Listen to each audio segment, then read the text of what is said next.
दोस्तों, हमने अब तक जितने भी व्याकरण का अध्ययन किया है, वो चाहे संधि, समास, प्रत्यय, उपसर्ग, अव्यय, कुछ भी हो, छंद हो, उन सभी का उपयोग जहां हमें करना है वो हमारे गद्यांश और पद्यांश है। इसके अतिरिक्त हमसे अलग से व्याकरण नहीं पूछी जाती। हमसे जो गद्यांश और पद्यांश है, इसी में कुछ रेखांकित शब्द होंगे जहां से हमसे ये पूछी जाएगी।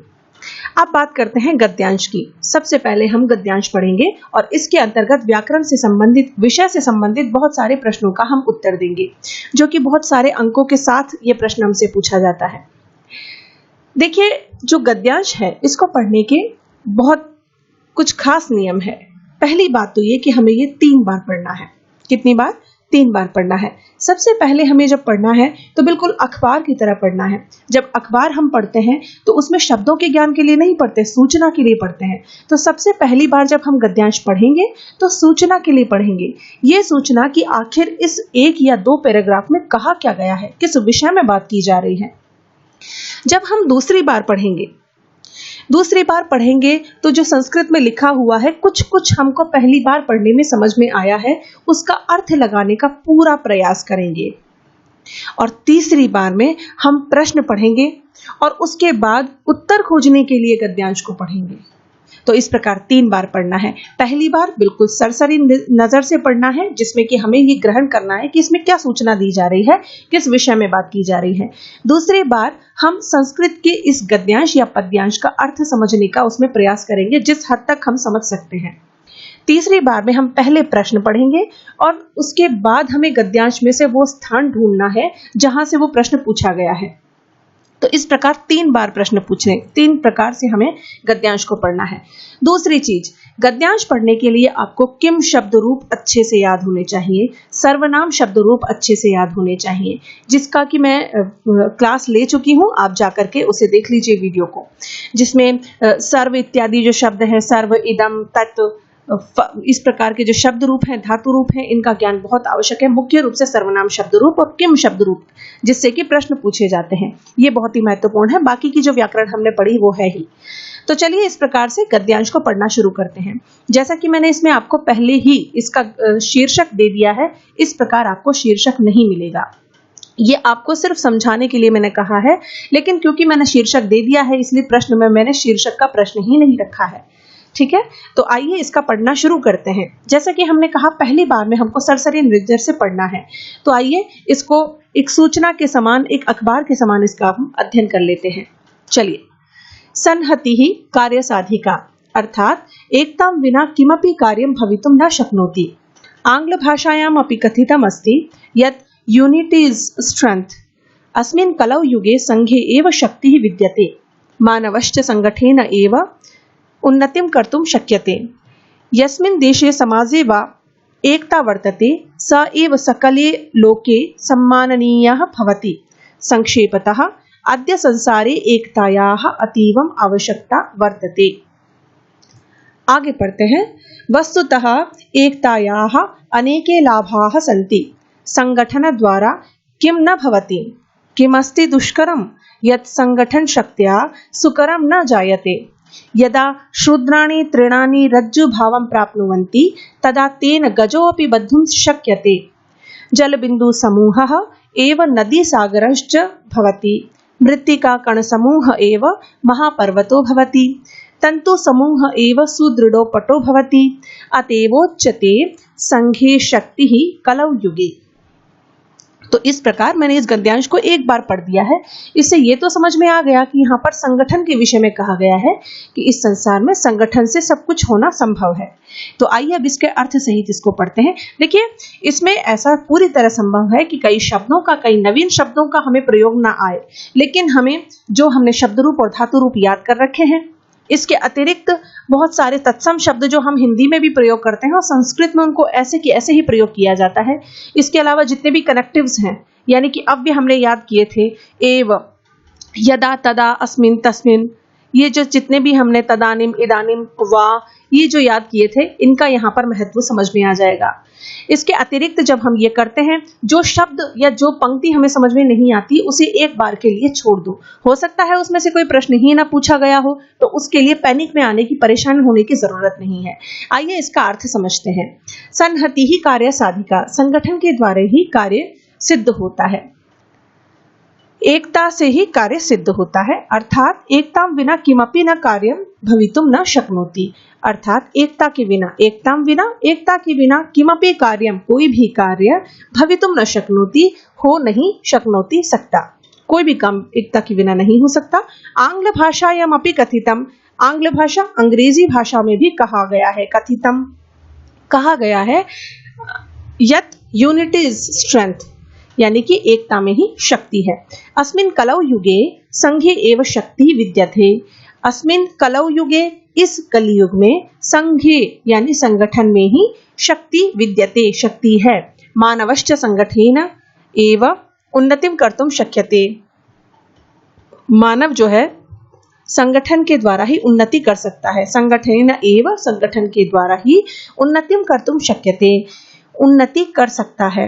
कर्तुम शक्यते, तुमुन प्रत्यय आ रहा है, शक्यते सकता है।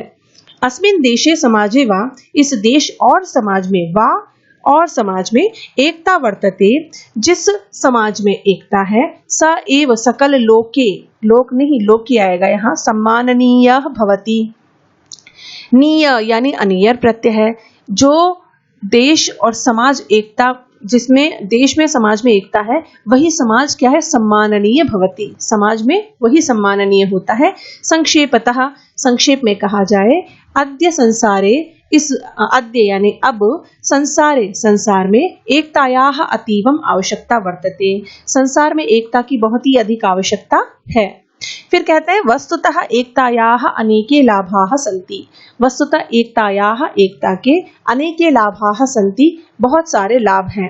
संगठन द्वारा किम न भवति, संगठन यानी एकजुट करके काम करने से, संगठन बनाने से क्या नहीं होता, किम न भवति क्या नहीं होता। किम अस्ति दुष्करम, किम अस्ति क्या है, दुष्करम कठिन, यत जब, संगठन शक्त्या सुकरम न जायते, जो संगठन के द्वारा सरल नहीं हो जाता, ऐसी क्या चीज है दुनिया में। यदा शूद्राणि तृणानि रज्जु भावम प्राप्नुवन्ति, जब क्षुद्र यानी बहुत ही छोटे छोटे तिनके रज्जु भावम, रस्सी में बंध जाते हैं, रज्जु भावम प्राप्नोति, रस्सी में बंध जाते हैं, तदा तेन गजोपि बद्धुम शक्यते, तब उन्हीं तिनकों के द्वारा गजोपि यानी हाथी को भी, बद्धुम यानी बांधा जा सकता है। जब छोटे छोटे तिनके, क्षुद्र तृणानि, छोटे छोटे तिनके, रज्जु भावम प्राप्नुवन्ति, रज्जु भाव यानी रस्सी को प्राप्त हो जाते हैं, रस्सी बन जाते हैं, तदा तेना, तब उनके द्वारा, गजोपि हाथी को भी बांधा जा सकता है। जल बिंदु समूह एवं नदी सागरश्च भवति, जल बिंदु के द्वारा ही, एक एक बूंद के द्वारा ही नदी और सागर बनते हैं। मृत्तिका कण समूह एवं महापर्वतो भवति, मिट्टी के एक एक कण के द्वारा ही, समूह यानी एक एक कण मिलकर के जो समूह बनता है, उसी से तो महान पर्वत बन जाते हैं। महापर्वतो भवति, उसी से महान पर्वत होते हैं। तंतु समूह एवं सुदृढ़ो पटो भवति, तंतु, तंतुओं के यानी बहुत छोटे छोटे धागों के समूह से, सुदृढ़ो बहुत ही मजबूत, पटो कपड़ा, भवति बन जाता है। अतएव उच्यते, इसीलिए, अतएव इसीलिए, उच्यते कहा जाता है, संघे शक्ति ही कलौ युगे, संघ में ही कलयुग में शक्ति है, यानी संगठन में ही शक्ति है। अब देखिए इसके प्रश्न 2 बार हमने पढ़ लिया, अब तीसरी बार हमने कैसे पढ़ना है, पहले प्रश्न पढ़ने हैं, उसके बाद उसके उत्तर को इस गद्यांश में खोजना है। तो आइए प्रश्न देखते हैं क्या है। सबसे पहला प्रश्न है, एकताम विना किमपि कार्यम भवितुम न शक्नोति। तो एकताम विना ये कहां पर आया है, देखिए दूसरी ही लाइन है, देखिए आप देख पा रहे होंगे, एकताम विना, एकताम विना किमपि कार्यम भवितुम न शक्नोति, एकताम विना किमपि कार्य भवितुम न शक्नोति, ये कहा है। ठीक है, अब प्रश्न क्या पूछा है, आइए देखते हैं। प्रश्न है इसमें, एकताम विना किमपि कार्यम भवितुम न शक्नोति, फिर कहते हैं इत्यत्र का विभक्ति, यानी कि ये जो इन्होंने अंडरलाइन किया है, इसमें कौन सी विभक्ति है और कारण भी इसका लिखिए। तो देखिए एकताम विना किमपि कार्यम भवितुम न शक्नोति। एकताम, इस पर क्या है, यहाँ पर अंडरलाइन है, दूसरा शब्द दिया है विना। तो देखिए हमने कारक पढ़े थे, तब पढ़ा था कि विना के योग में हमेशा द्वितीय विभक्ति आती है। तो एकताम, एकता के बिना, एकताम विना, एकता के बिना, एकताम विना, यद्यपि यहाँ षष्ठी होनी चाहिए थी लेकिन विना के योग में यहाँ द्वितीय विभक्ति है। तो विभक्ति कौन सी हो गई है, द्वितीय। एकता, रमा की तरह रूप चलेंगे, रमा रमे रमाहा, रमाम रमे रमा, इसी प्रकार एकताम, इस प्रकार ये रूप बना है। और इसका कारण क्या है कि विना के योग में यहाँ पर द्वितीय विभक्ति हो गई है। ठीक है, तो प्रश्न था इनका, एकताम विना किमपि कार्यम भवितुम न शक्नोति इत्यत्र का विभक्ति, यानी कि एकताम में कौन सी विभक्ति है, द्वितीय। और कारण भी लिखतु, कारणमपि लिखतु, तो कारण क्या है, देखिए द्वितीय विभक्ति है और बिना के योग में है। ठीक है, अगला प्रश्न हम देखते हैं। अगला प्रश्न है प्रकृति प्रत्ययम च लिखतु। पहला प्रश्न देखिए क्या है, शक्ति ही और एकता, इन दोनों में प्रकृति और प्रत्यय लिखने हैं। बताइए बताइए, जो शक्ति शब्द है, शक्ति शब्द, ये शक धातु है, इसमें 3 प्रत्यय है। प्रत्ययों में हमने पढ़ा है, आप प्रत्यय पढ़ चुके होंगे, उन प्रत्ययों में हमने पढ़ा है शक धातु 3 प्रत्यय से मिलकर के शक्ति ही इस प्रकार रूप सिद्ध होता है। और जबकि एकता, एकता जो शब्द है, ये भी स्त्रीलिंग के अंतर्गत शब्द है और इसमें तल प्रत्यय लगा है स्त्रीलिंग के लिए। एक शब्द से तल प्रत्यय होकर के एकता स्त्रीलिंग में इस प्रकार से बन गया है। अब देखते हैं, गद्यांश प्रयुक्तानि पंचानि अव्ययानि लिखतु। कोई भी 5 अव्यय हमको गद्यांश में से चुन करके लिखने हैं। आइए पढ़ लेते हैं। देखिए सबसे पहली लाइन लिखी, एकताम विना, ठीक है, किमपि कार्यम भवितुम न शक्नोति, तो पहला तो हो ही गया विना, देख लीजिए। ठीक है, फिर आंग्ल भाषायाम अपि कथितम अस्ति यत्, ठीक है, और अस्मिन कलौ युगे संगे एव शक्ति, ठीक है, मानवश्च संगठने एव उन्नतिम कर्तुम शक्यते, यस्मिन् देशे समाजे वा एकता वर्तते स एव सकल लोके सम्माननीय भवति। संक्षेपतः अद्य संसारे एकतायाः अतीवम आवश्यकता वर्तते, अतीव आवश्यकता वर्तते। हो गए 5। तो इस प्रकार से ये 5 अव्यय हमने यहाँ पर देख लिए। आप यहाँ भी देख सकते हैं, बहुत सारे यहाँ भी अव्यय हैं जो दिखाई दे रहे हैं, बाकी की आपको स्वयं ढूंढने हैं। ठीक है, तो आइए अगला प्रश्न देख लेते हैं। तो देखिए, अद्य एव वा अतीव यदा तदा, दोनों ये सारे इसके अंतर्गत अव्यय थे जो मैंने लिख करके आपको बता दिए। अब देखते हैं एक और प्रश्न, अगला क्या कहा जाता है। देखिए,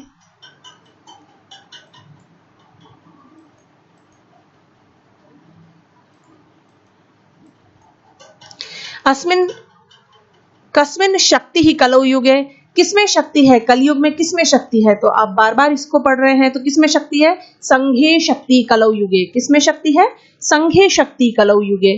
फिर पूछा है विभक्ति वचनम च लिखतु, विभक्ति और वचन लिखिए इसमें। देखिए, आंग्ल भाषायाम और संगठनेन, संगठनेन आएगा यहाँ पर, देखिए संगठनेन, ठीक है, थोड़ा सा इसमें मिस्टेक है।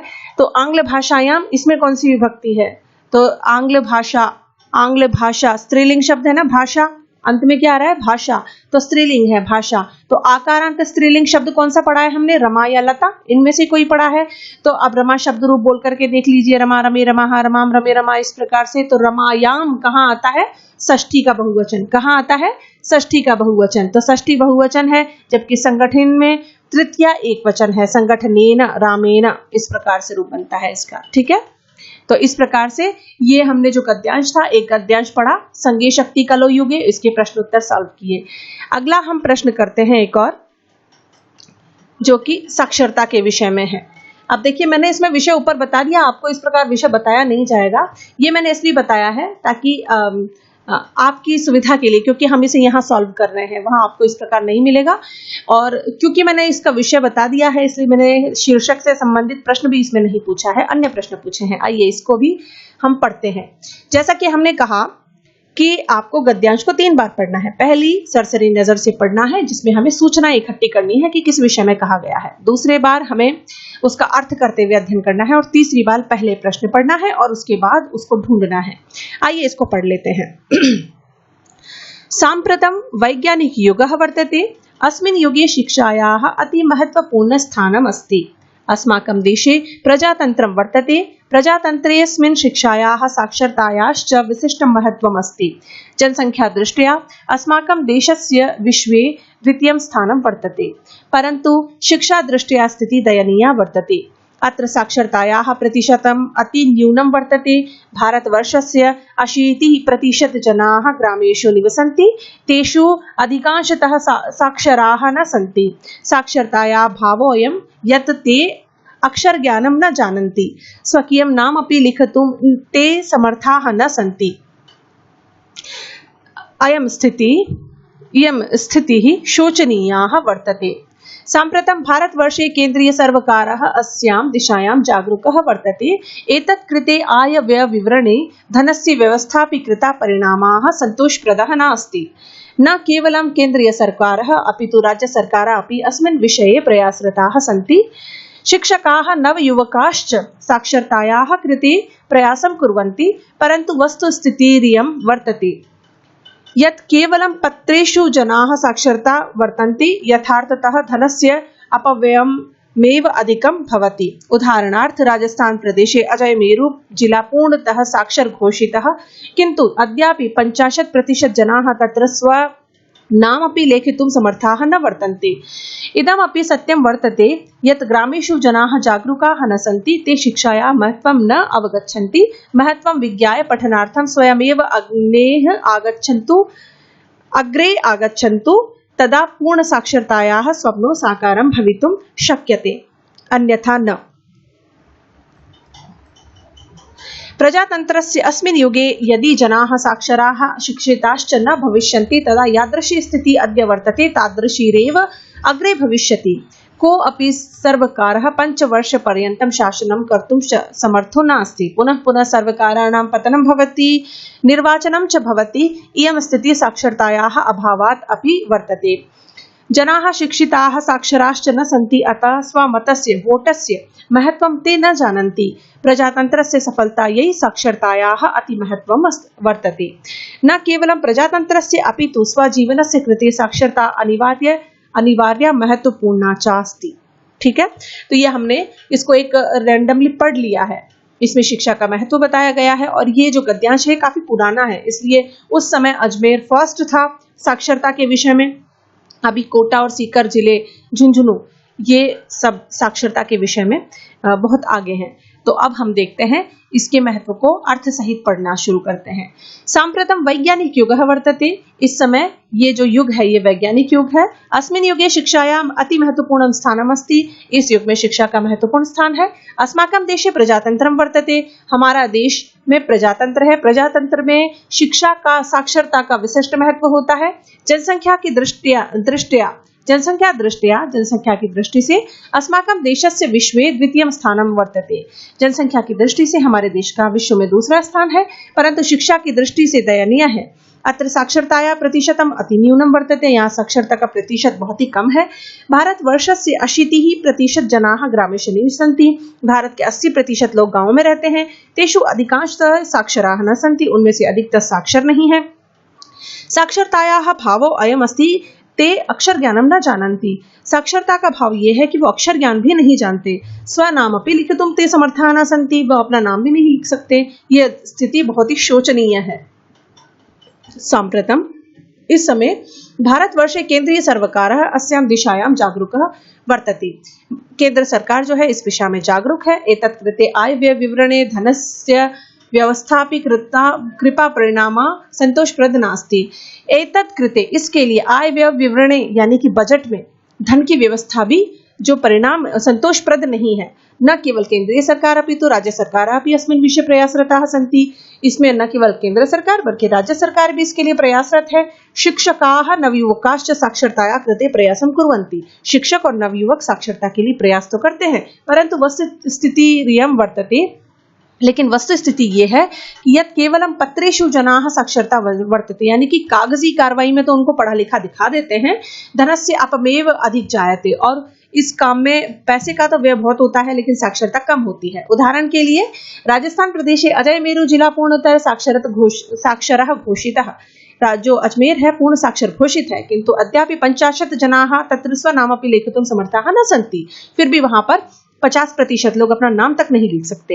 इदमपि अद्य सत्यम वर्तते यत् ग्रामेषु जनाः जागरूकाः न वर्तन्ते। ये भी महत्वपूर्ण बात है कि गांव में लोग जागरूक नहीं है। ते शिक्षाया महत्वं न अवगच्छन्ति, वो शिक्षा के महत्व को नहीं जानते। महत्वं विद्याय पठनार्थं स्वयमेव अग्रे आगच्छन्तु, तदा संपूर्ण साक्षरताया स्वप्नो साकारं भविष्यति शक्यते, अन्यथा न। महत्व को जानकर पढ़ने के लिए वे स्वयं ही आगे आए तभी जाकर के साक्षरता को के सपना जो है उसको साकार किया जा सकता है, नहीं तो नहीं ऐसा होगा। प्रजातन्त्रस्य अस्मिन् युगे यदि जनाः साक्षरता शिक्षिताश्च न भविष्यन्ति तदा तादृशी स्थिति अद्य वर्तते तादृशी अग्रे भविष्यति। प्रजातंत्र के इस युग में यदि लोग साक्षर नहीं होंगे, शिक्षित नहीं होंगे, तो जैसी स्थिति आज है वैसी ही आगे भी बनी रहेगी। कोऽपि सर्वकारः 5 वर्ष पर्यन्तं शासितुं कर्तुं समर्थो नास्ति। ये उस समय की बात होगी जब बार बार सरकारें चेंज हो रही थी, तो ये कह रहे हैं कि कोई भी सरकार 5 वर्ष तक शासन करने में समर्थ नहीं है। पुनः पुनः सर्वकाराणां पतनं भविष्यति, बार बार सरकारें गिर रही है। निर्वाचनं च भवति और वोट पड़ रहे हैं। यह स्थिति साक्षरतायाः अभावात् अपि वर्तते, साक्षरता के अभाव की वजह से भी ऐसा हो रहा है। गलत व्यक्ति को चुन देते हैं। जनाः शिक्षिता साक्षराश्च न सन्ति, लोग शिक्षित और साक्षर नहीं है। स्वमतस्य महत्वं ते न जानन्ति, अपने मत का महत्व नहीं जानते हैं। इसलिए प्रजातंत्रस्य सफलता यही साक्षरताया अति महत्वं वर्तते। इसलिए प्रजातंत्र और साक्षरता में बहुत ही महत्व है, न केवल प्रजातंत्र के लिए बल्कि स्वजीवनस्य कृते, अपने जीवन के लिए भी साक्षरता अनिवार्य और महत्वपूर्ण है। इतना बड़ा ये गद्यांश है। तो आइए इसका प्रश्न 1 देखते हैं। ठीक है, पहला है कति प्रतिशत जना ग्रामेषु निवसन्ति। बताइए कितने प्रतिशत लोग गांव में रहते हैं। हमने पढ़ा था 80% जनाः ग्रामेषु निवसन्ति। 80% लोग कहाँ रहते हैं? गांवों में। ठीक है, और जनसंख्या दृष्टया भारतस्य स्थानं कौन भवत् अस्ति। जनसंख्या की दृष्टि से भारत का स्थान कौन सा है, ये तो हम और आप अच्छी तरह जानते ही हैं। जनसंख्या की दृष्टि से भारत का जो स्थान है ये दूसरा स्थान है। अगला प्रश्न देखते हैं, कस्य सफलतायै साक्षरताया महत्वमस्ति। किसकी सफलता के लिए साक्षरता का महत्व है? तो प्रजातंत्र के लिए, क्योंकि हम शिक्षित होंगे तभी अच्छी सरकार चुन पाएंगे। धातु विभक्ति वचनम च लिखतु। अवगच्छन्ति विज्ञाय भवेत कुर्वन्ति। इनमें आपको धातु और विभक्ति लिखनी है। देखिए, अव उपसर्ग पूर्वक गम धातु प्रथम पुरुष बहुवचन है अवगच्छन्ति। फिर आता है विज्ञाय, तो वि उपसर्ग है, ज्ञा धातु है, ल्यप प्रत्यय है, क्योंकि उपसर्ग युक्त आकारांत धातु से ल्यप प्रत्यय होता है। ठीक है, और भवेत, ठीक है, भू धातु है, विधिलिंग लकार का एक वचन है भवेत, भवेताम भवेयुः। इसी प्रकार कुर्वन्ति क्रिय धातु लट लकार प्रथम पुरुष बहुवचन कुर्वन्ति है। इस प्रकार से आप इसके उत्तर देख सकते हैं। ठीक है, ये आपके सामने है। पहले स्वयं इसको सॉल्व करने का प्रयास कीजिए। अगला प्रश्न आता है, निम्नलिखित अव्ययानाम अर्थम लिखतु तादृशी अद्य अपि। तो देखिए, तादृशी वैसी, यादृशी तादृशी हम पढ़ते हैं अव्यय के अंतर्गत, तो तादृशी वैसी ही, अद्य यानी आज, अपि यानी भी। ठीक है, अगला देखिए, आपके लिए मैंने यहाँ पर CTET 2015 का एक गद्यांश भी यहाँ पर लिखा है, जिसे आप स्वयं लिखेंगे और उत्तर मैंने यहाँ पर इसके दिए हुए हैं। आप चाहें तो इसके जो उत्तर हैं इसको स्क्रीनशॉट ले सकते हैं यहाँ पर, और इसके अतिरिक्त आपको PDF में तो ये मिल ही जाएगा। इसके जो PDF आपको प्राप्त होंगे उसमें ये मिल जाएगा आपको। और CTET 2015 का जो मैंने ये गद्यांश आपके लिए लिया है यहाँ पर, तो ये तो आपको किसी भी पुस्तक में मिल जाएगा, पुराने पेपर्स में मिल जाएगा। आप चाहें तो इसका अभी जो आपके सामने दिखाया जा रहा है, आप स्क्रीनशॉट इसका ले सकते हैं। ठीक है, बहुत ही सरल था ये, जो भी है बहुत कठिन नहीं था। ठीक है, तो इस प्रकार से दोस्तों 2 गद्यांश और उसके प्रश्नोत्तरों का हल करके हमने गद्यांश को पढ़ना सीखा, किस प्रकार से इसके उत्तर देने हैं इत्यादि चीजों का हमने विस्तार पूर्वक अध्ययन किया। अब हम पढ़ते हैं पद्यांश अगले वीडियो में।